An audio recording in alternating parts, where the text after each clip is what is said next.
अस्सलामुअलैकुम, आप देख रहे हैं प्रोग्राम नया पाकिस्तान। मैं हूं सारा इलियास। शहजाद इकबाल की गैर मौजूदगी में इस प्रोग्राम की मेजबानी मुझे दी गई है। Chairman NAB justice retired Javed Iqbal के 4 साल दौर का आज आखिरी दिन था, मगर नए चेयरमैन की तैनाती के लिए हुकूमत और अपोजिशन के दरमियान अदम मुशावरत और नए चेयरमैन की तैनाती न होने की वजह से जस्टिस रिटायर्ड जावेद ही गैर मुअय्यना मुद्दत के लिए चेयरमैन नैब रहेंगे। सदर मुमलिकत आरिफ अलवी ने 2 रोज पहले नैब कवानीन में इस्लाहात के लिए दूसरा तरमीमी ऑर्डिनेंस जारी किया था, मगर इंतखाबी इस्लाहात की तरह हुकूमत की नैब कवानीन में इस्लाहात की कोशिशें भी तनाज़े का शिकार हो गई हैं। इस ऑर्डिनेंस की सबसे अहम बात यह है कि हुकूमत ने नैब कानून के सेक्शन 6B में तरमीम करके चेयरमैन नैब के ओहदे को काबिल तौसी बना दिया है, जबकि इससे पहले चेयरमैन नैब की मुद्दत मुलाजमत नाकाबिल तौसी थी। इस ऑर्डिनेंस को लेकर अपोजिशन हुकूमत पर खुद को NRO देने का इल्जाम लगा रही है, जबकि दूसरी तरफ कुछ हलकों का मानना यह भी है कि हुकूमत ने नैब ऑर्डिनेंस जारी करके अपोजिशन को NRO दे दिया है, क्योंकि नैब कवानीन में तरमीम की वजह से अपोजिशन रहनुमाओं के खिलाफ जारी मुख्तलिफ नैब मुकदमात खत्म हो सकते हैं। अब अहम बात यह है कि इस ऑर्डिनेंस के जरिए हुकूमत और अपोजिशन दोनों को मुख्तलिफ मामलात में कुछ हद तक रिलीफ तो मिलेगा, मगर नैब कवानीन में बाज ऐसी तब्दीलियां की गई हैं जो कि नागुज़ीर थीं, और चाहे हुकूमती बुज़रा हो, अपोजिशन रहनुमा हो या मुअज़्ज़ज़ अदालतें, हर तरफ से नैब की कार्रवाइयों पर सवालात उठाए जा रहे थे। अब नए नैब ऑर्डिनेंस के मुताबिक नैब विफाकी या सूबाई काबीना और काउंसिल ऑफ कॉमन इंटरेस्ट समेत दीगर हुकूमती कमेटियों के फैसलों, ब्यूरोक्रेसी के प्रोसीजरल लैप्सेस और निजी कारोबारी मामलात पर भी हाथ नहीं डाल सकेगा, और ना ही सरकारी अफसरान पर नैब कोई केस बना सकेगा जब तक ये साबित न हो जाए कि सरकारी अफसर को उससे कोई माली फायदा मिला है। इस ऑर्डिनेंस में चेयरमैन नैब की गिरफ्तारी के इख्तियारात को महदूद करते हुए अब ये इख्तियार प्रोसिक्यूटर जनरल को दे दिया गया है, जबकि अब एहतसाब अदालतों को भी जमानत देने का इख्तियार मिल गया है। मगर इसके साथ एक नया मुतनाज़ शिक इसमें है, वो ये है कि ज़र जमानत केस की रकम के बराबर होगी। इसके अलावा अब सदर मुमलिकत वज़ीर आज़म और अपोजिशन लीडर से मुशावरत करके नया चेयरमैन नैब तैनात करेंगे। नैब अदालतों में मौजूदा सेशन जजेस के अलावा साबिक हाई कोर्ट जजेस की तैनाती भी की जा सकेगी। इस तरमीमी ऑर्डिनेंस को अपोजिशन ने न सिर्फ मुस्तरद किया है, बल्कि अदालत से रुजू करने का भी ऐलान किया है। अपोजिशन ने नून लीग और पीपल्स पार्टी समेत दीगर अपोजिशन जमातों ने इस ऑर्डिनेंस को हुकूमत के लिए NRO करार दिया है। दूसरी तरफ देखा जाए तो विफाकी वज़ीर इत्तलात फवाद चौधरी ने अपोजिशन के एतराज़ को मुस्तरद करते हुए कहा है कि इस ऑर्डिनेंस में अक्सर तरामीम तो वही हैं जिनको अपोजिशन खुद मुतालबा करती रही है। अब दिलचस्प बात यह है कि जब अपोजिशन हुकूमत से नैब कवानीन में तरमीम का मुतालबा करती थी, उस वक्त फवाद चौधरी कहते थे कि नैब का तरमीम के लिए अपोजिशन की ख्वाहिश नहीं मानी जा सकती, क्योंकि अगर अपोजिशन की ये तजवीज़ मानी तो ये अपोजिशन को NRO देने जैसा होगा। ये जो नैब का ऑर्डिनेंस है, इसके ऊपर तमाम सियासी जमातों ने, अगर आप और ये तमाम लोग जो आज मैं देख रहा था वो तनकीद कर रहे हैं, तो आप जरा PMLN का मसवदा उठा के देखें जो उन्होंने तजवीज़ पेश की थी, तो आधी अमेंडमेंट्स वो हैं जो अपोजिशन इसमें करना चाह रही थी। अब इसके बाद जो है, अगर किसी का कोई एतराज है तो वो पार्लियामेंट में ले आएगा। जब फैटफ का कानून आया तो आपने देखा कि किस तरह से शाहिद खान अब्बासी साहब एंड कंपनी ने जाके कहा कि नहीं, आप पहले नैब की 33 जो प्रोविजंस हैं उनको आप रिपील करें, उसके बाद हम वोट देंगे। जब भी मुज़ाकरात होते हैं वो अपने 8 केसेस को लेके बैठ जाते हैं। तो अगर तो अपोजिशन जिसको हम कह रहे हैं कि वो NRO मांगना चाहते हैं, अगर उससे आगे नहीं बढ़ते तो फिर तो मुज़ाकरात होना बड़ा मुश्किल है। फवाद चौधरी पहले क्या कहते थे, अब क्या कहते हैं, यह आपने सुन लिया है। फवाद चौधरी पहले अपोजिशन की जो तजावीज़ थी उनको नाकाबिल तस्लीम समझते थे, मगर अब उनका खुद कहना है कि ऑर्डिनेंस में अक्सर शिकें तो वही हैं जिनका अपोजिशन मुतालबा करती थी। अब दूसरी तरफ ये भी ताज्जुब की बात है कि जो अपोजिशन कल तक नैब कानून में तरमीम का मुतालबा कर रही थी और ये कहती थी कि नैब के इख्तियारात में कमी की जाए, वो अब उसके खिलाफ खड़ी हो गई है। कल अटॉर्नी जनरल खालिद जावेद खान ने इस हवाले से एक इंटरव्यू में कहा है कि यकीनन इस ऑर्डिनेंस में कुछ खामियां होंगी जिस पर पार्लियामेंट में बहस होनी चाहिए। हुकूमत के अंदर ये तय किया कि कुछ अच्छी रिफॉर्म्स जिसमें बहुत ज़्यादा कंट्रोवर्सी नहीं है उसको इंट्रोड्यूस किया जाए, और उस वजह से ये ऑर्डिनेंस है, लेकिन ये इब्तिदा है, ये पहला स्टेप है। इसमें बहुत इम्प्रूवमेंट की गुंजाइश है, बहुत सी चीज़ें हैं उसमें हम भी समझते हैं कि खामी है, और इस पे पार्लियामेंट में डिबेट होनी चाहिए। जो कलेक्टिव बॉडीज़ हैं, काबीना, स्टेट बैंक ऑफ पाकिस्तान, एक्नेक, NFC, इनकी लिए नैब की जुरिस्डिक्शन से मुकम्मल तौर पे इसको बाहर निकाला गया है। दूसरा हिस्सा है वो प्रोसीडिंग्स जिसमें ब्यूरोक्रेसी के अगर प्रोसीजरल लैप्सेस हैं, टैक्स मैटर्स हैं या और गवर्नमेंट के इश्यूज हैं बिजनेस रिलेटेड, तो उनको कोई ख़त्म किसी को नहीं किया गया। सिर्फ नैब की जुरिस्डिक्शन उसकी हद तक ख़त्म होगी और जो दूसरे कवानीन हैं, टैक्स लॉज हैं, FIA की जुरिस्डिक्शन उस पर है, वो वहाँ ट्रांसफ़र हो जाएगा। मौजूदा ऑर्डिनेंस में स्पेसिफिकली एक क्लॉज है कि जो चीज़ें उसकी जुरिस्डिक्शन से निकाली गई हैं नैब की, वो ट्रांसफ़र हो जाएंगी bye operation of law. Attorney general कह रहे हैं कि हुकूमत के इज्तिमाई फैसलों और मुख्तलिफ कमेटियों की अच्छी नीयत में किए गए एग्जीक्यूटिव डिसीजंस नैब के दायरे इख्तियार से बाहर होंगे, जिसका इतलाक माजी और मौजूदा दोनों किस्म के केसेस पर होगा। यहाँ अहम बात यह है कि इसी तरमीम की वजह से ऑपोजिशन ये समझती है कि नया ऑर्डिनेंस हुकूमत को NRO देने के मुताबिक है। अब देखना यह होगा कि ऑपोजिशन इस ऑर्डिनेंस के खिलाफ अदालत जाती है या नहीं, और क्या हुकूमत अदालत में ऑर्डिनेंस का दिफा कर सकेगी। इसी सारे मामले पे बात करेंगे। हमें आज ज्वाइन किया है हुकूमती मौक़िफ़ के लिए, हमें ज्वाइन करेंगे PTI से सदाकत अली अब्बासी साहब, मुस्लिम लीग नून से हमें ज्वाइन करेंगे राना सनाउल्लाह साहब, और पीपल्स पार्टी से हमें ज्वाइन करेंगे कमर जमान कायरा साहब। आप सबका बहुत शुक्रिया। सबसे पहले आपकी तरफ आएंगे सदाकत अली अब्बासी साहब, ये बताइएगा कि माजी में अगर हुकूमती मौक़िफ़ ये रहा है कि जो नैब तरमीमी ऑर्डिनेंस के लिए जो तजवीज़ करदा तरामीम थी ऑपोजिशन की जानिब से, तब ये मौक़िफ़ रहा है कि ऑपोजिशन NRO मांग रही है, उन्हीं तरामीम को आज इस ऑर्डिनेंस का हिस्सा बना लिया गया, तो क्या आपने NRO दे दिया ऑपोजिशन को? जी बहुत शुक्रिया, आपने अपने प्रोग्राम में बुलाया। बिल्कुल कुछ जो तजावीज़ थी ऑपोजिशन की वो ज़रूर इनकॉर्पोरेट हुई हैं, लॉजिकल थी तो इनकॉर्पोरेट हुई हैं, लेकिन जो ऑपोजिशन चाहती थी वो तो बिल्कुल नैब का ख़ात्मा चाहती थी। अब इसमें जो हमने जो किसी भी गुड फेथ में किसी भी इदारे ने को प्रोसीजरल मिस्टेक की है, कोई लैप्स हो गया, उसको निकाला है और बैंकिंग के मैटर्स जो है वो स्टेट बैंक को रेफ़र कर दिए, टैक्स इवेजन के मैटर्स अगर FBR को रेफ़र कर दिए और प्राइवेट बिजनेस मैटर्स को निकाल दिया, तो ये इस काम को ठीक करने के लिए किया। अच्छा, ऑपोजिशन का बड़ा अलमिया ये है कि ये पहले कहते थे कि इसमें तरमीम करें, अब जब तरमीम हो गई तो कहते हैं तरमीम क्यों करें, ये कहते हैं नैब का कानून है गलत है। मानते थे सदाकत अली अब्बासी साहब? नहीं, देखें मेरी बात सुने, एक सिचुएशन आई है कि नैब के चेयरमैन की एक्सटेंशन आई है, उसमें एक वैक्यूम आ गया, हुकूमत और अपोजिशन का आपस में इतफाक नहीं हो रहा और कानून वहाँ पे खामोश है, उसको तब्दील करना है। और उस तब्दीली के साथ हमने पहले भी एक ऑर्डिनेंस तैयार किया था, जारी किया था, जिसमें ये प्रोसीजर लैप्सेस जो थे ब्यूरोक्रेसी के या दीगर इदारों के, उसको निकाला था, लेकिन वो एक्ट ऑफ पार्लियामेंट नहीं बन सका। अब हम इनको ज़रूर दावत देते हैं कि ये पार्लियामान में आए और जो जो चीज़ें इसमें मज़ीद ठीक होने वाली हैं हम इनको दावत देते हैं कि आएँ और करें। ये कहते हैं नैब का कानून गलत है, आप ठीक करें, ठीक करते हैं तो कहते हैं ठीक क्यों किया। इनको तो हुकूमत के हर काम में ऐब निकालना है। और दूसरी बात ये, इनका नैब ख़त्म करना या इनका जो तरामीम थी उसमें इनका ज़ाती एजेंडा था, इनकी सारी लीडरशिप पे केसेस है, जबकि PTI की लीडरशिप पे या हमारे मेन लोगों पे कोई इस तरह का केस नहीं है। लिहाजा एक नीयत का भी फ़र्क होता है कि हमारी लोग बेहतरी करना चाहते हैं और ये लोग अपनी सिर्फ जान छुड़ाना चाहते हैं। अच्छा, कायरा साहब आपकी तरफ आएंगे, आप ये बताइएगा कि हुकूमत का मौक़िफ़ तो ये है कि हम बड़े ज़बरदस्त रिफॉर्म्स लेकर आए हैं, आपको तो इसको वेलकम करना चाहिए, और सिर्फ आपके भी कुछ ऑपोजिशन रहनुमा ऐसे हैं जिनके ऊपर केसेस हैं, उनको रिलीफ मिल सकता है, ऐसी तरमीम आपकी ही तजवीज़ करदा ऐड की गई हैं इस ऑर्डिनेंस में, तो क्यों नहीं आप इसके ऊपर बातचीत करते? देखिए, इसके 2-3 पहलू हैं जो गौरतलब हैं। पहली गुजारिश तो ये है कि हमें इस ऑर्डिनेंस पे एतराज़ है, इस तरीक़ा कार पे एतराज़ है, आइन के अंदर दिए गए तकाज़ों को वायलेट करना और उसके अंदर इनडायरेक्टली तरमीम करना और ऑर्डिनेंस के ज़रिए करना, और नैब लॉ में नैब चेयरमैन का जब ओहदा जो है वो कॉन्स्टिट्यूशनली पाबंद है तो उसको ऑर्डिनेंस के ज़रिए नाफिज करने का इस ओवरऑल तरीका कार पे एतराज़ है। लिहाजा हम इसको अनकॉन्स्टिट्यूशनल समझते हैं, हम इसको इलीगल समझते हैं। इसमें क्या किया गया, हो सकता है बहुत अच्छे काम कहे गए हो सकता है बहुत बुरे कहे गए हो, वो तो बहस ही बाद में होगी, हमारा तो इसके प्रिंसिपल पे एतराज है। दूसरी बात यह है, आप बहुत अच्छा काम अगर बहुत बुरे तरीके से करते हैं तो वो अच्छा नहीं रहता।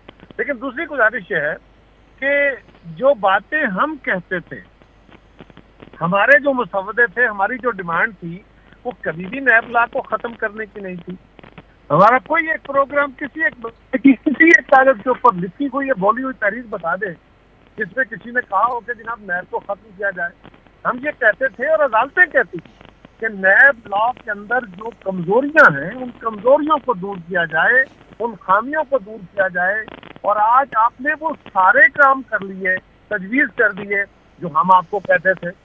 अब आपको मसला क्या हो गया? अब आपकी हुकूमत का चल चलाओ है, इस हुकूमत के जाने के दिन है, इनके खिलाफ अवाम में एक बड़ा गज़ो गज़ब है और इनके जितने फैसले इनकी कैबिनेट ने किए हैं, इनके ईसीसी ने किए हैं, इनके बाकी फोरम्स ने किए हैं, जिसमें बहुत बड़े लेवल पे इतराज़ात हैं लोगों को। जो इनके वज़रा ने फैसले किए, वो चीनी की एक्सपोर्ट हो, वो आटे की एक्सपोर्ट हो, वो गंदम हो, वो बाकी जो चीज़ें हैं। इसी तरह पेट्रोलियम प्रोडक्ट्स का इशू है, टैक्सेशन के इशूज़ हैं, जो आपने टेंडरिंग की है, उन सारे के ऊपर तो सैकड़ों अरबों के एतराज़ात हैं। वो तो माजी में या तो ये हो ना, कम अज कम ये तो वज़ीर आज़म कहें कि हमने जो पिछली हुकूमतों के इन गुड फेथ किए गए कलेक्टिव डिसीजन थे उन पर जो नैब ने हाथ डाला, हम उसके लिए माफ़ी चाहते हैं, माफ़ी मांगते हैं कौम से। ये भी नहीं है।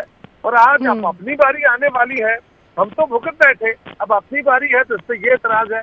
लेकिन ये एतराज़ हम बाद में करेंगे, ये इनको हम बख्शेंगे नहीं। ना ये इस तरह के कानून पास हो सकते हैं, ना ये बच पाएंगे। लेकिन हमारा एतराज़ उस प्रिंसिपल पे है, उस बेस पे है। हमारा एतराज़ उसकी जुजियात पे नहीं है, जुजियात पे बातें बाद में करें। ठीक है। राना सनाउल्लाह साहब, कायरा साहब का कहना है कि कुछ शिकें हो सकता है इस ऑर्डिनेंस में अच्छी हों, लेकिन हमें तरीक़ेकार पर एतराज़ है। मुस्लिम लीग नून क्या सोच रखती है इस बारे में? देखें, कायरा साहब ने जो प्रिंसिपली और टेक्निकली बातें की हैं, वो बातें सारी दुरुस्त हैं।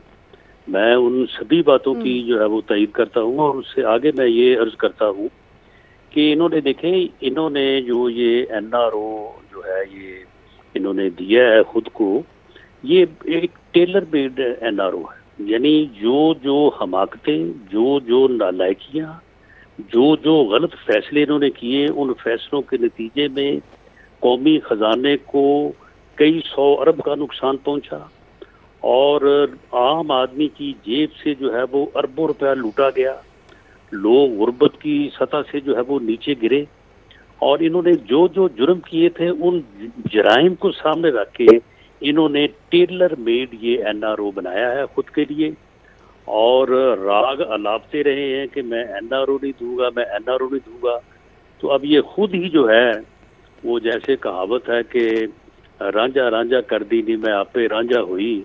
तो अब ये खुद ही NRO बन गए हैं और खुद को NRO उन्होंने दे लिया है, जो कि हमें इसलिए भी जो हमारा उसके ऊपर एतराज़ है कि हमने तो कभी ये नहीं कहा था कि तमाम कैबिनेट्स के डिसीजन, ख़ास सूबाई हो, वफाकी हो, उसकी कमेटीज़ हों, उसकी सब कमेटीज़ हों, स्टेचुटरी बॉडीज़ की कमेटीज़ हों, यानी उन सब को निकाल के आप बाहर रख देंगे तो फिर शफाफियत, गुड गवर्नेंस, मेरिट पे डिसीजन, तो फिर तो कोई चीज़ बाकी नहीं रह जाती। तो ये तो उन्होंने एक ऐसा NRO इन्होंने दिया है कि उसके बाद जो ये नैब है, अब ये तो इन्ना लिल्लाहि व इन्ना इलैहि राजिऊन है। अच्छा, सदाकत अब्बासी साहब, आप ये बताइए कि आप लोग बार बार एहतसाब की बात करते थे, आपका तो नैरेटिव यही था अकाउंटेबिलिटी का। अब ऑपोजिशन रहनुमाओं का अपनी जगह जो है एतराज़ वो अपनी जगह मौजूद है कि हम तो भुगत चुके हैं, अब आपकी अपनी बारी आई है। आपने गलत फैसले किए, आपने बहुत सारे फैसले वक्त पर नहीं किए, जिसकी वजह से कौमी ख़जाने को अरबों रुपए का नुकसान हुआ। अब आपकी अपनी बारी आई है तो आपने तरमीम लेकर आ गए, वही तरमीम जिन पर पहले आपको एतराज़ था, ऑपोजिशन की तजवीज़ करदा। अच्छा, कायरा साहब ने ऑर्डिनेंस को गैर आइनी और गैर कानूनी डिक्लेयर कर दिया। इनको बताना है कि पीपल्स पार्टी और नून के अदवार में, पिछले 2 अदवार में आपने 135 ऑर्डिनेंसेस जारी किए, तो वो आप वाले हलाल थे, ये वाला हराम है, आपकी अपनी लॉजिक है। दूसरी जहाँ तक बात है कि अगर आज की जो तरमीम, जिनको ये अपनी तरमीम कहते हैं, इसको अगर ये NRO समझते हैं तो इसका मतलब है इन पर इल्ज़ाम ठीक था। हम जब इनको NRO कहते थे तो ठीक था, हम इसलिए कहते थे कि मोहतरम जरदारी साहब और उनके इर्द गिर्द रिश्तेदारों पे दर्जनों केसेस हैं करप्शन के। मोहतरम नवाज शरीफ साहब, शहबाज शरीफ साहब, उनके बेटे, उनकी बेटी, उनके भतीजे, सब पे नैब के केसेस थे। आपका नैब का खत्म करने का मतलब है कि आपकी लीडरशिप को बाहर निकालना। जबकि इमरान खान या इमरान खान के ख़ानदान या हमारी जो सीनियर लीडरशिप है, किसी पे आज इस तरह का केस बना नहीं है जिसको उनको कोई रिलीफ मिलेगा। ये जो ब्यूरोक्रेट्स हैं, उनको अगर किसी प्रोसीजर में अगर प्रोसीजरल लैप्स हुआ है और उसमें किसी को माली फ़ायदा पहुँचाया गया और उसका कोई सबूत है, तो फिर कोई माफ़ी नहीं होगी। लेकिन अगर एक पूरा चेन है ब्यूरोक्रेट्स का, जिसमें 10 लेवल पे लोग साइन करते हैं, और नैब का कानून ये था कि जो चपरासी है, जो एक क्लर्क है, जिसने भी साइन किया है, वो सारे अंदर हो जाते थे। तो ये गलत है। और आप राना साहब कह रहे हैं कि हम माफ़ी मांगे, हम कैसे माफ़ी मांगे? ये नैब का कानून पीपल्स पार्टी और नून के 5 साल अदवार से गुजर के आया। आप इसको ठीक समझते थे। जो नैब के चेयरमैन, जिन पे आज आपको बहुत एतराज़ है, इनको छांट फटक के आपने लगाया था। तो किस तरह आपके अपने फैसलों को आप मजाक उड़ाते हैं? और आज के तरमीम जाती है ना, जो ऑपोजिशन कह रही है कि आज जब आपको अपनी पड़ी है तो आप ये तरमीमी ऑर्डिनेंस लेकर आ गए हैं, और क्यों आप बार बार आपकी तमाम इस्लाहात ऑर्डिनेंस के ऊपर ही डिपेंड करती हैं? नहीं, ये ऑर्डिनेंस तो 120 दिनों के लिए है। ये पार्लियामेंट में आएगा और हम ऑपोजिशन को बिल्कुल दावत देते हैं, आप जो तरमीम गलत समझते हैं उसको आप पॉइंट करें, हम तब्दील करने के लिए तैयार हैं। क्या जो तरीकाकार बना है कि जी पार्लियामानी कमेटी होगी, 50% लोग गवर्नमेंट के होंगे, 50% ऑपोजिशन के होंगे, स्पीकर उसको हेड करेंगे। अगर कायदे ईवान और हिज़्ब इख्तिलाफ में आप नहीं होता, कोई मुशावरत का फैसला नहीं होता, इतफाक़ नहीं होता, तो वो पार्लियामानी कमेटी उस पर तय करेगी। क्या इसमें ये गलत बात है कि अब वो कोर्ट ज़मानत दे सकती है? आप सारी बातें यही करते थे। आज आपको हो गया तो आपको समझ नहीं आ रही। एक काम आप खुद नहीं कर सके, बार बार चीखते रहे कि जी ये काला कानून है, ये ड्रैकोनियन लॉ है। आज अब उसको ठीक करने जा रहे हैं, तो आपकी नीयत तो सामने आ गई कि आपको सिर्फ और सिर्फ इमरान खान सवाल अब्बासी साहब टाइमिंग पर ही उठता है। आपको आज ख्याल क्यों आया? खैर, आपकी बात को मैं आगे लेकर बढ़ूंगी। कायरा साहब, इस पे डिबेट हो सकती है आगे। आपको कहा गया है कि अगर आपको कोई कुछ शिकों पर एतराज़ात हैं, आप अपनी कोई तजवीज़ देना चाहते हैं, तो आप ज़रूर रखें, उसको कंसिडर किया जाएगा। तो क्यों आप इसको थोड़ा फ्लेक्सिबल होके नहीं देख पा रहे कि इसके ऊपर बहस की जाए? आप अपनी तजवीज़ सामने रख सकते हैं। देखिए, पहली गुजारिश यह है कि जो ऑर्डिनेंस देना है ना, कि ऑर्डिनेंस के जरिए लेजिस्लेशन है, बिल्कुल आईन और कानून के मुताबिक ऑर्डिनेंस जारी करना एक तरीका कार है। इससे तो एतराज नहीं है किसी को। तो बहुत शुक्रिया सदाकत अब्बासी साहब, उन्होंने मुझे एजुकेट कर दिया। ये बात दुरुस्त है। लेकिन चले, गुजारिश ये है, हम क्या कह रहे हैं, पर्सन स्पेसिफिक कानून साजी, एक फर्द वाहिद के लिए उसकी ज़ात को अमेंडमेंट और उसकी ज़ात को एक्सटेंशन देने के लिए जो कानून साजी होती है वो वेल अबाइडिंग होती है जुर्रे वाला। और दूसरा, अगर आप आइन की शिकों से मुतसादम कोई कानून साजी के जरिए करते हैं, वो वैसे करते हैं, दोनों सूरतों में वो गैर आईनी गैर कानूनी होती है और वो अदालतों से स्ट्राइक डाउन होती रही है। और ये भी होगा। तीसरी गुजारिश है कि अगर आप ये फरमा रहे हैं कि हमने जो चीजें मांगी थी, हम कहते थे कि जो मेलाफाइडी में फैसले नहीं हुए, कलेक्टिव डिसीजन हैं और उसमें प्रोसीजरल एरर्स हैं, तो उनको नैब के दायरे कार से बाहर निकाला जाए। हमारे साबिक वज़राए आज़म को इस बात पे बहुत सारी सजाएं देने की कोशिश की गई, नैब के रेफरेंस बनाए गए, बाद में अदालतों से वो खत्म हो गए। लेकिन जब अब भी वो खत्म होने जा रहे हैं, अब सवाल ये है कि जो हम कहते थे कि ये काला कानून है, आज आप वो बात तस्लीम करके इस बात का इकरार कर रहे हैं कि अपोजिशन यकीनन जो कहती थी ये काला कानून है, ये वाकई काला है। अगर ये काला कानून ना होता तो फिर आप इसको तरमीम न करते। लेकिन हमें आपके नुक्ता नज़र पे, हमें आपके तरीका कार में बेसिक एतराज है कि आप पर्सन स्पेसिफिक कानून साजी करना चाहते हैं, तो इसके ठीक हो सकती। आपके पास रास्ता मौजूद था। आज आप कह रहे हैं कि ये ऑर्डिनेंस आएगा असेंबली में और उसके बाद इस पर डिबेट होगी, तो आप पहले बहस कर लेते।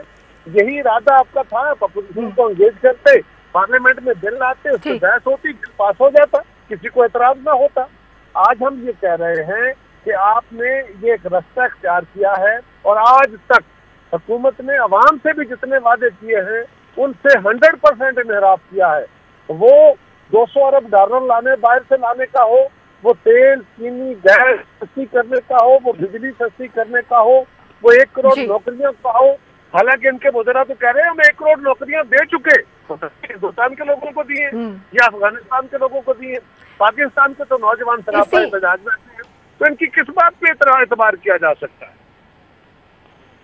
ठीक है, आपकी इसी बहस को आगे बढ़ाएंगे और नून लीग का मौक़िफ़ भी शामिल करेंगे अब्दुल्ला साहब का कि वो कहां पर इसको चैलेंज करेंगे जो ऑर्डिनेंस लेकर आई है हुकूमत, या फिर वो थोड़ा लचक का मुजाहरा कर सकते हैं। इस पर बहस को इस पर जो बहस की जाएगी उसका हिस्सा बन सकते हैं। इस पर सवाल रखेंगे एक ब्रेक के बाद, हमारे साथ रहेगा।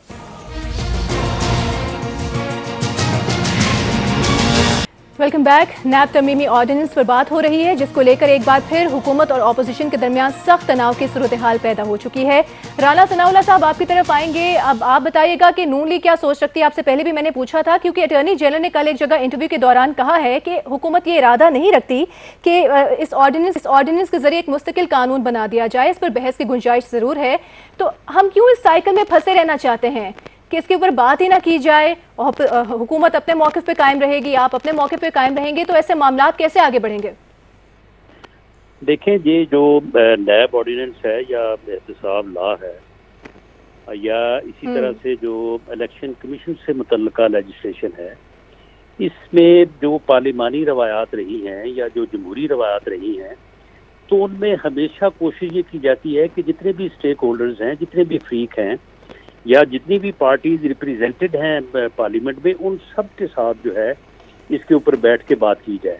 हमारी जब गवर्नमेंट थी तो उस वक्त भी जो है वो नैब लॉ में और इलेक्शन लॉज में जो है वो अमेंडमेंट के लिए उस वक्त भी मुज़ाकरात हुए थे, पार्टीज के दरमियान बात हुई थी और जहाँ जहाँ कंसेंसस हुआ वहाँ वहाँ पे लेजिस्लेशन हो गई और जहाँ पे नहीं हो सका वहाँ पे नहीं हुई। अब इनका एक तो मामला ये है कि देखें, इन्होंने उन्हीं बातों के ऊपर जो हम इनको ये कहते थे कि ये गलत हो रहा है, ये आप विक्टिमाइजेशन कर रहे हैं, आप अपोजिशन के खिलाफ जो है वो आप इंतकाम ले रहे हैं, ये गलत मुकदमे बना रहे हैं, तो उस वक्त तो ये कहते थे कि नहीं, ये तो आप चोर हैं, आप डाकू हैं और हम तो चलिए, अगर आज उनको एहसास हो गया है इस बात का तो आप उनके साथ बात करना चाहेंगे, पार्लियामेंट में बहस का हिस्सा बनेंगे? चले फिर आप, अगर मुझे 1.5 साल जेल में रखने के बाद एहसास अगर हुआ है तो फिर अब्बासी साहब को भी साल जेल में रखने के बाद फिर एहसास दूसरी तरफ हो जाना चाहिए। मामला ये कि बात इस तरह से नहीं है। मामला ये है कि इन्होंने ये NRO जो है, यकीनन इसमें कुछ चीज़ों की डिमांड हमारी थी, लेकिन इन्होंने ये टेलर मेड बनाया है। इन्होंने बाकायदा जो डाके, जो चोरियाँ, जो नाअहलियाँ, जो गलत फैसले किए हैं, उन फैसलों को सामने रख के इन्होंने ये अमेंडमेंट ऑर्डिनेंस जो है वो तैयार किया है कि यहाँ पे चीनी में हमने ये डाका मारा है, यहाँ पे ये गलती की है, यहाँ पे इस तरह से मुल्क को लूटा है, इस तरह यहाँ पे इस तरह से नुकसान पहुँचाया है। तो इन्होंने ये एक NRO सिर्फ अपनी ज़ात के लिए और अपनी हुकूमत के लिए जो इन्होंने 3-4 सालों में किया है, अब इनको नज़र आ रहा है कि कल इनका एहतसाब होगा, इनका हिसाब होगा। इन्होंने ये NRO जो है वो बनाया है। दूसरी बात ये है कि इन्होंने इसमें जो अदलिया है उसके साथ इन्होंने बहुत ज़्यादा जो है वो ट्रांसग्रेस किया है और ये चाहते ये हैं कि कैंगरू कोर्ट्स बनाएंगे और जो अपोजिशन के केसेस इस वक्त अंडर ट्रायल हैं उसमें ये कोशिश करके अगले साल 1.5 साल में, जिस तरह से इमरान खान साहब ने ये बात की भी है, ये अपोजिशन के लोगों को जो है ये सजा। तो अब आपकी हिकमत अमली क्या है? किस फोरम पे चैलेंज किया जाएगा? ये टेक्निकल इन्होंने वारदात की है, अपने आप को सेव किया है और अपोजिशन को जो है वो ठीक है, वो उस बारे में आपका मौक़िफ़ आ गया। राना सनाउल्लाह साहब, आप किस फोरम पे चैलेंज करेंगे? इस मेलाफाइड इंटेंशन के ऊपर हम इनसे किसी किस्म का तवाबन या बैठ के इनसे बात नहीं कर सकते। आप इनसे बात नहीं करना चाहते, कहाँ चैलेंज करेंगे? और क्या आपकी जो पार्टी है वो पूरी पार्टी मुत्तफिक है कि इस ऑर्डिनेंस को चैलेंज किया जाएगा? जी देखें, पूरी पार्टी जो है वो इस ऑर्डिनेंस के खिलाफ पार्लियामेंट के अंदर भरपूर जदोजहद, भरपूर तरीके से इसको रोका जाए और बाहर जो है वो डिफरेंट फोरम्स हैं, अदलिया भी है, दूसरे फोरम्स हैं, उनके ऊपर इसको जो है वो चैलेंज किया जाएगा। मीडिया को, अब आप देखें ना कि तोशा खाना में अब ये वहाँ पे चोरी करते पकड़े गए हैं, अब ये चोर तलाशी भी नहीं दे रहे और वो अंगूठी कहीं बेच रहे थे ये उधर दुबई में, वहाँ पे ये पकड़े गए हैं। पूरी दुनिया में जो है वो बदनामी हुई है। अब पता नहीं उन्होंने अंगूठी। चलिए, अगर आपने इस ऑर्डिनेंस को चैलेंज करने का फैसला कर लिया है, आपने इसको चैलेंज करने, कब जा रहे हैं आप अदालत? राना सनाउल्लाह साहब हमारे खिलाफ ये केसेस बना रहे थे, यूसुफ रजा गिलानी और मियां नवाज शरीफ के खिलाफ, तो अब जो है अब अपनी ये तलाशी नहीं दे रहे, तो अब ये कहेंगे कि देखें जी हम उस वक्त कह रहे थे कि ये आप केस ना बनाएं, तो अब ये हम कह रहे हैं कि केस बनाएं। हम तो भाई अगर आपने उस वक्त हमारे खिलाफ केस आप अब अदालत जाने का इरादा कब रखते हैं राना सनाउल्लाह साहब? जी, अदालत में इस ऑर्डिनेंस को चैलेंज करने का इरादा कब तक रखते हैं, कब जाएंगे? जी, इसमें अदालत में चैलेंज करने का जो है ये मुत्तहिदा अपोजिशन का फैसला होगा। लीडर ऑफ द अपोजिशन जो है वो बिलावल भुट्टो जरदारी साहब से और मौलाना असद महमूद साहब से, जो हमारी दूसरी पार्टीज के पार्लिमानी लीडर्स हैं, उनके साथ बहुत जल्द मीटिंग करने वाले हैं। तो ये जो चैलेंज है ये भी, और उसके बाद फिर इसके खिलाफ जो भी लाहेअमल बनता है, ये एक मुत्तहिदा अपोजिशन का जो है वो लाहेअमल होगा। तो बाकी जो है वो हमने अब देखे ना, अब ये अब हमें ये कहते हैं कि जी आप क्यों कह रहे हैं कि हमें तलाशी दो? चोरों, तुम सारी जिंदगी ये राग लापते रहे हो कि तलाशी दो तलाशी दो। अब जब तुम्हारे जुम्मे वो 10 करोड़ की अंगूठी पड़ रही है जो तुमसे बरामद हुई है वहाँ जाके दुबई में बेचते हुए पकड़े गए, राना सनाउल्लाह साहब आपके ही पॉइंट को मैं लेके जाऊंगी कायरा साहब की तरफ। कायरा साहब, कहा जा रहा है कि अब चेयरमैन पीपल्स पार्टी से राब्ता किया जाएगा ताकि इस ऑर्डिनेंस को चैलेंज किया जाए, आप जाएंगे इनके साथ? यकीनन लीडर ऑफ द अपोजिशन कौमी असेंबली में वो जब मशावरत करेंगे, उनके ये विषय है वो बिल्कुल करेंगे। मैंने तो परसों से ये बात कह रहा हूँ कि वो जल्द अज जल्द जब भी मौका मिलेगा वो टेलीफोनिकली या फिजिकली मीटिंग करके जिस तरह चाहेंगे वो मशावरत करेंगे और एक मुतफिका हिकमत अमली जो है वो इख्तियार की जाएगी, पार्लिमान के अंदर भी पार्लिमान के बाहर के लिए भी, और इसको क्या चैलेंज करना है, किस तरह चलना है। और पाकिस्तान पीपल्स पार्टी के सेनेट के अंदर जो हमारे लीडर ऑफ द अपोजिशन है यूसुफ गिलानी साहब, उनको भी ये चाहिए वो भी ये राब्ता करें और सेनेट के अंदर भी मुतफिका हिकमत अमली जो है वो इख्तियार करनी चाहिए। तो आपकी दोनों पार्टीज इस बात पर फिर मुत्तफिक हैं कि पार्लियामेंट में इस पर बहस का हिस्सा नहीं बना जाएगा, इसको चैलेंज ही किया जाएगा? देखिए, जब हम इसको मानते नहीं हैं पार्लियामेंट में तो डिबेट करेंगे ना बाद में, जब हम इसके बुनियाद के खिलाफ हैं, हम कहते हैं कि ये पर्सन स्पेसिफिक है, ये मेलोफाइडी है और इस तरह आइन के साथ खिलवाड़ नहीं किया जा सकता, आप आइन के तकाजों को सुबार्डिनेट लेजिस्लेशन के जरिए वायलेट नहीं कर सकते। लिहाजा हम तो प्रिंसिपल की बात करें, इसकी जुजियात से मैंने पहले कहा 500 बहस हो सकती है। राना साहब ने बहुत अच्छी बातें कर दी, मैं इसको और बहुत ज्यादा लंबा जितना चाहे आपसे एक इशू पर बहस कर सकता हूँ, लेकिन वो इशू बाद में करेंगे, जब वो वक्त आएगा तो उस पर डिबेट होगी। अगर गवर्नमेंट का इरादा ये होता कि पार्लियामेंट में डिबेट करा के और वहाँ से कोई मुतफिका लॉ बनाना है और इससे सारी कौम जो है वो इकट्ठी हो और वाकई इस मुल्क के अंदर करप्शन के खात्मे की तरफ सफर किया जा सके, सिर्फ नारेबाजी ना हो और मुखालफों के पगड़ियां उछालने का काम ना करना हो, तो फिर पार्लियामेंट के इजलास से दोनों ऐवानों का इजलास था, उसमें लेजिस्लेशन मूव कर लेते। अब जो कह रहे हैं कि इस लॉ को वहां लेके आएंगे, इसी को एक्ट की सूरत में पेश कर लेते और क्या क़यामत आ जाती। यानी इस एक्ट जो ऑर्डिनेंस आया है। सदाकत अब्बासी साहब आपकी तरफ में आऊंगी, अब ऑपोजिशन का मौक़िफ़ आपने सुन लिया। रुकिए जरा। जी कायरा साहब, जी देखिए, गुजारिश है कि इस ऑर्डिनेंस के जरिए फौरी तौर पे क्या किया गया है, बाकी काम तो महीने बाद भी हो सकते हैं ना। देखिए 8 तारीख को यानी आज के दिन चेयरमैन नैब की मुद्दत ओहदा खत्म हो रही है, लिहाजा ये बड़ी इमरजेंसी आ गई है। तो भाई अगर चेयरमैन नैब अपना पहले आपने उसका फैसला किया नहीं, अगर आज वो चेयरमैन नैब न रहे, फर्ज करें अल्लाह ना करे, अल्लाह ताला उनको सेहत दे। कायरा साहब, मेरे पास वक्त की थोड़ी सी कमी है, मैं सदाकत अब्बासी साहब का भी मौक़िफ़ लेना चाहती हूँ। आपका पॉइंट मुझ तक आ गया। सदाकत अब्बासी साहब, आपने अब मौक़िफ़ सुना है ऑपोजिशन का। एक तो ये कि पर्सन स्पेसिफिक लॉ आप लेकर आए हैं जिससे बदनीयती जाहिर होती है, ये ऑपोजिशन का कहना है। फिर एक एतराज़ ऑपोजिशन का ये है कि आप अपने मनपसंद जजेस लगाकर ऑपोजिशन को तो बिल्कुल साइडलाइन कर देंगे, उनको मुकदमात में फंसा देंगे। जस्टिस रिटायर्ड जावेद इकबाल ही क्यों? अच्छा, किसी ने कोई फैसला नहीं किया कि यही होंगे या कोई और होगा। ऑपोजिशन का मसला यह है कि इनको सिर्फ हमसे इख्तलाफ है।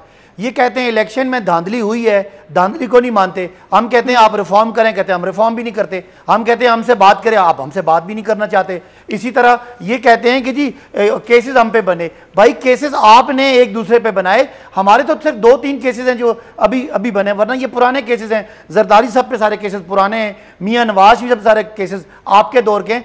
सवाए 2-3 जो मनी लॉन्ड्रिंग के केसेस शहबाज शरीफ साहब के, वो हमारे दौर के बनाए। इसमें के आपकी जिद है कि आपने कानून ठीक नहीं किया, शुक्रिया तो आपका, हम भी ठीक नहीं करेंगे। आपका हमारे पास आ गया है मुस्लिम लीग नून के रहनुमा राना सनाउल्लाह, पीपल्स पार्टी के रहनुमा कमर जमान कायरा साहब और पीटीआई के रहनुमा सदाकत अब्बासी साहब अपने मौक़िफ़ से हमें आगाह कर रहे थे। और ये मामला अब जिस तरह ज्यादा दिखाई दे रहा है उससे तासुर यही मिलता है कि मामला खटाई में पड़ेगा। ऑपोजिशन अपने मौक़िफ़ से पीछे हटने को तैयार नहीं, हुकूमत अपने मौक़िफ़ से पीछे हटने को तैयार नहीं। एक ब्रेक लेते हैं, ब्रेक के बाद वापस आएंगे। Welcome back. जिस बात का इम्कान कुछ रोज से जाहिर किया जा रहा था वही हुआ। रवा माह वर्ल्ड T20 के लिए पाकिस्तानी स्क्वाड में 3 अहम और जरूरी तब्दीलियां कर दी गई हैं।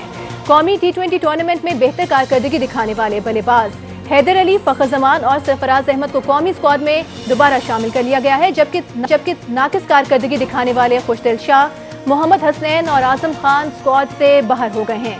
और अब खुशदिल शाह, शाहनवाज जहानी और उस्मान कादिर रिजर्व खिलाड़ियों में शामिल होंगे।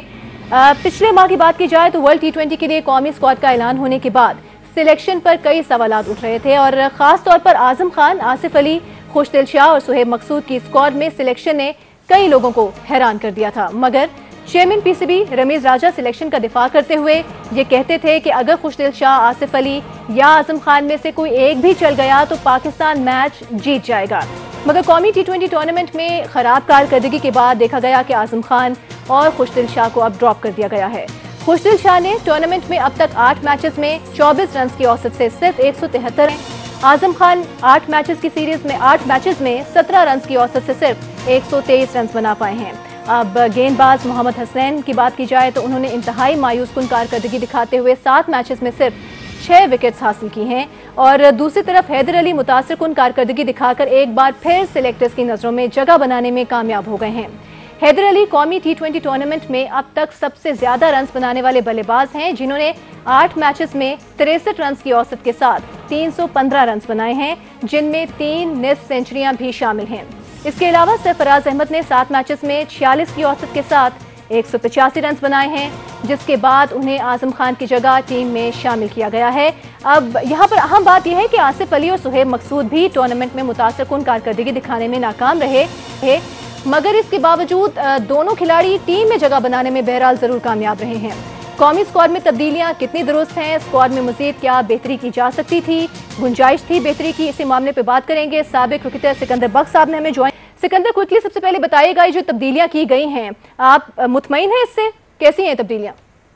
देखिए, मैं सबसे पहले तो मैं इस बात पे बिल्कुल भी मतलब एक एग्री नहीं करता कि वर्ल्ड कप से पहले इस किस्म की तब्दीलियां होनी चाहिए थी, जिसके अंदर के क्रिकेट बोर्ड का chairman, CEO, coach, head coach, bowling coach सबको तब्दील किया गया। देखिए, अब रिस्पॉन्सिबिलिटी किसकी होगी?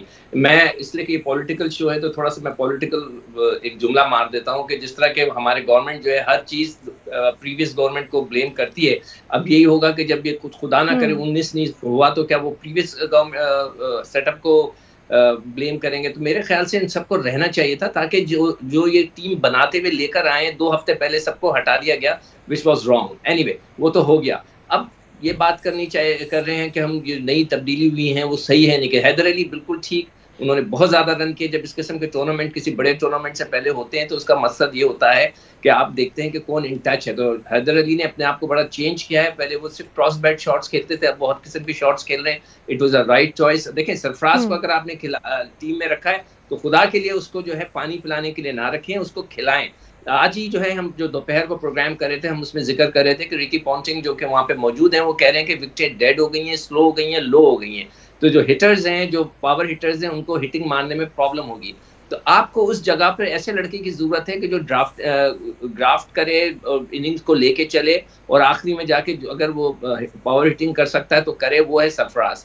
तो आप अगर सरफराज को लेके जा रहे हैं तो प्लीज़ उसको खिलाएं, वरना फिर उसको ले जाने का फायदा नहीं है। और बाहर बैठ के अगर पानी पिलाना है तो उसको कोई फायदा नहीं है। और तीसरी जो फ़खर की जो सिलेक्शन है वो क्वेश्चन मार्क है मेरे लिए, तो इसलिए कि उन्होंने 7 में से 4 मैच खेले हैं और उसमें सिर्फ उनके कितने रन हैं फ़खर के, बहुत ही कम रन है, 88। सिर्फ उन्होंने 88 रन किए हैं। और इंटरनेशनल क्रिकेट में T20 के अंदर उनकी पिछले 27 मैचों में सिर्फ 150 है। फिर भी सारे कमेंटेटर्स, सारे दुनिया एक ही चीज़ कह रही है कि अगर वो चल गए, देखें क्रिकेट में चल गए वाली बात नहीं होती कि जी अगर चल गए तो काम हो गया, अगर नहीं चले तो कुछ नहीं होगा। ऐसा नहीं होना चाहिए। मगर फिर भी उनका नाम है I wish him all the best. वो पाकिस्तान जो करेंगे तो पाकिस्तान के लिए करेंगे। तो ये जो तब्दीलियां थी इनके बारे में बात है, मगर जो सबसे ज्यादा जो डिसअपॉइंटिंग चीज है वो हमारी बॉलिंग साइड है। आप अगर ये देखें उठाकर के नवाज सबसे ज्यादा डिसअपॉइंटिंग जो परफॉर्मेंस है वो हमारे बॉलर्स की है। हमारे पास शादाब जो हैं वो हमारे वाइस कैप्टन हैं, उनके सिर्फ 96 रन हैं, वो अपने आप को बड़ा जबरदस्त बल्लेबाज समझते हैं और सिर्फ 4 विकेटें हैं। इमाद वसीम उन्होंने जितने भी मैच खेले वो 85 उनके रन्स हैं और सिर्फ उनकी 4 विकेटें हैं। और वसीम जो कि ऑलराउंडर हैं, फ़हीम अशरफ की जगह हैं, वो सिर्फ 5 मैच खेले और 57 रन हैं उनके और सिर्फ 5 विकेटें हैं। ये हमारे उन बॉलर्स की परफॉर्मेंस है जो कि हमारी टीम का हिस्सा होंगे, तो which is a very very disappointing. और मुझे बहुत ही ज्यादा तो इसको मजीद कैसे बेहतर किया जा सकता था सिकंदर? मेरे ख्याल से धानी को अंदर होना चाहिए था। धानी जो है बहुत ही अच्छी बॉलिंग कर रहे थे, उनकी जो बॉलिंग का जो इकोनॉमी रेट था वो 6.96 था और सबसे अच्छी बॉल कर रहे थे। वसीम को देखिए, वसीम को मोहम्मद वसीम को उन्होंने एज ए ऑलराउंडर किया था, तो क्रिकेट बोर्ड का ये काम था, इसलिए कि ये टीमें क्रिकेट बोर्ड की थी कि उसको नंबर एक तो मैच खिलाते, उसको सिर्फ 5 मैच खिलाए गए 7 में से, क्यों मुझे नहीं पता। और फिर उसको बैटिंग करवाते, उससे बॉलिंग और करवाते ताकि वो पक्का तो होता है, जरा उसके में उसका रिदम बनता, उसकी प्रैक्टिस मिलती है। दुनिया का असूल है कि अगर आपको कोई टीम अगर अपनी नेशनल टीम में आता है तो आप इसको चांस दें। अब आसिफ की आप बात करी थी, आसिफ ने 127 रन किए हैं टूर्नामेंट में, और सबसे मजे की बात आसिफ और सुहेब मकसूद दोनों का बताइएगा। नहीं देखें, सुहेब मकसूद तो इन एंड आउट थे, 1-2 जगह उन्होंने बड़े स्कोर कर दिए, बाकी जगह वो फेल रहे। मगर आसिफ का मैं जरूर जिक्र करना चाहूंगा। इधर भी क्रिकेट बोर्ड की ये गलती थी कि उनको ये देखना चाहिए था कि वो 6-7वें नंबर पे आ रहे थे और उनसे ऊपर खेलने जा रहे थे शादाब, नवाज, रुहेल नजीर। यानी कि मैं हैरान हूं कि कैसे हो सकता है कि पाकिस्तान क्रिकेट बोर्ड या उनके सेलेक्टर ये देख रहे हों कि उनका सेलेक्टेड लड़का बैटिंग करने नहीं आ रहा। भाई उसको तो प्रैक्टिस की जरूरत थी। तो ये 2 बहुत बड़ी बड़ी गलतियां की हैं पाकिस्तान क्रिकेट बोर्ड के सेलेक्टर्स ने। अब देखते हैं कि ये जाकर वहां पे अच्छी परफॉर्मेंस देते हैं कि नहीं देते। कुछ चीज़ें अच्छी हैं और कुछ चीज़ों में बेहतरी की गुंजाइश थी, सिलेक्शन मजीद बेहतर हो सकती थी। सिकंदर बख्श साहब, बहुत शुक्रिया आपके वक्त का। उम्मीद करते हैं कि आगे आने में जो कौमी स्क्वाड है वो हमें मायूस ना करे, आवाम की उम्मीदों पर पूरा उतरे।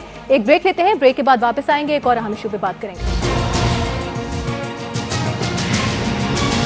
Welcome back. अफगानिस्तान में तालिबान की हुकूमत कायम होने, बैरूनी इमदाद ना मिलने और अमेरिका की जानिब से अफगानिस्तान के 9 अरब डॉलर के असासे मुंजमद होने के बाद अफगानिस्तान में इंसानी अलमिया जन्म ले रहा है। इस वक्त अफगानिस्तान की 95% आबादी खुराक की कमी का शिकार है और अगले साल तक 97% खतरे गुर्बत से नीचे जा सकती है, जबकि सिक्योरिटी सूरत हाल भी दिन ब दिन बिगड़ती जा रही है। और ये वो खतरनाक सूरत हाल है जिस पर खुद अफगान हुकूमत, पाकिस्तान और बैनुल-अक़वामी इमदादी इदारे दुनिया से मुसलसल अपील कर रहे हैं कि अफगानिस्तान की इंसानी बुनियादों पर इमदाद को फौरी बहाल किया जाए। अफगानिस्तान की बिगड़ती सूरत हाल पर पाकिस्तान को सबसे ज्यादा तशवीश है, क्योंकि अफगानिस्तान की सूरत हाल का बराह रास्त असर पाकिस्तान पर पड़ेगा।